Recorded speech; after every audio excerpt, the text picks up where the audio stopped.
Phil Taylor has worked in recruitment in the UK and Australia. He specialises in the recruitment of senior management.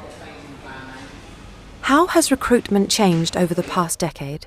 What are the skills that you look for now that you wouldn't have looked for about a decade ago? Sure. So I think the big change has been technology. Technology has touched just about every industry. In some industries it's shut it down.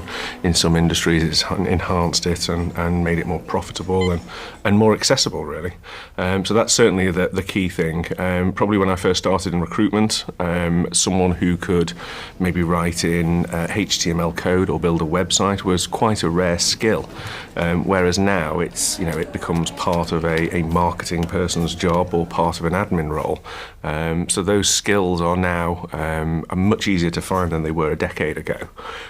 Probably the changes that are coming along now are taking that to the next level, really. So instead of building websites, it's being able to create digital media type content that does fancy things on the screen to help people learn or to support different businesses. And those sort of skills are the ones that are quite difficult to find now. So would you say that working practices are changing? And if so, how? Yeah, I would say definitely. Certainly 10 years ago, it was a very static work environment where you would come into the office and you would do your work from 9 to 5, whereas now companies are trying to be more creative with the workspace. And this is really to encourage the sort of the next generation of workers to choose them as their employer. And so that would be things like working from your iPad in the coffee shop down the road, maybe. Or, it could be that you only need to be in the office 3 days a week as opposed to the traditional 5 days a week, and have those 2 days to work somewhere else. So agile working has become quite a popular thing with a lot of large companies, particularly companies that are running out of office space and don't have the opportunity to buy more space. Do you think in general, not related to your employer particularly, that agile working works?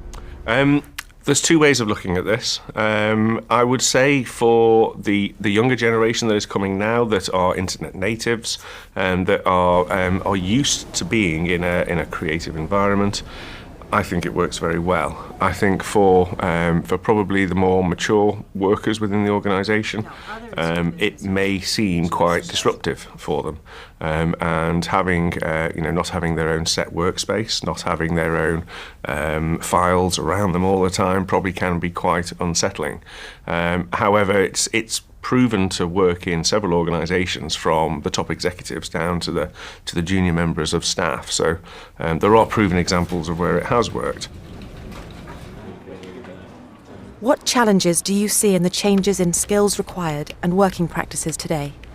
Yeah, I would say the challenges, if we talk about maybe the businesses first, probably the challenge is not having all your staff in one place and seeing what they're doing. So you don't have full visibility of their productivity on a day-to-day basis. Obviously, you will see the outputs of the work that they produce, at certain points throughout the week or the month, etc. But not having all your staff in one place could possibly be quite unsettling to some businesses, particularly small business, where profits and margins are incredibly important. If maybe then we went on to workers, I would say probably the challenge for workers is maybe not having your own workstation or your own office, which a lot of people traditionally have been used to. That can be quite unsettling for some people, but I think all of these challenges can be overcome if the types of working practices that we're talking about are implemented successfully within a business. Do you think there are any dangers to the areas of productivity, creativity and motivation with new working practices that you just outlined?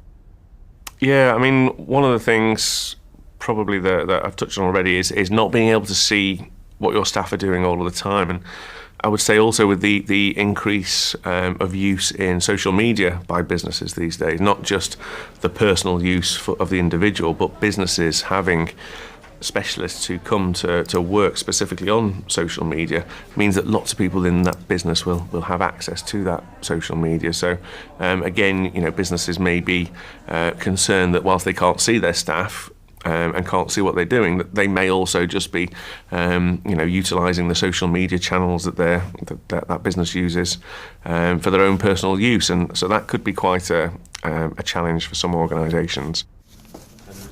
What do you think the future holds for the 21st century worker? Do you think that future will be a better place to work? What does the future hold? Well, I'd probably be a very rich man if I was able to predict what the future is. I would like to think that the future working practices and working conditions are interesting and engaging, and I would say that people these days are having to work a lot longer. So it could well be that both you and I are still working, well into the 21st century, and so I sincerely hope that those working practices are very interesting and engaging. I think for the younger workers coming through now, and new people just starting their careers, it's important for them to find somewhere that they enjoy working and that they feel that they can make a worthy contribution. Whilst I can't exactly predict what the future will be, I would like to think that it will certainly be interesting.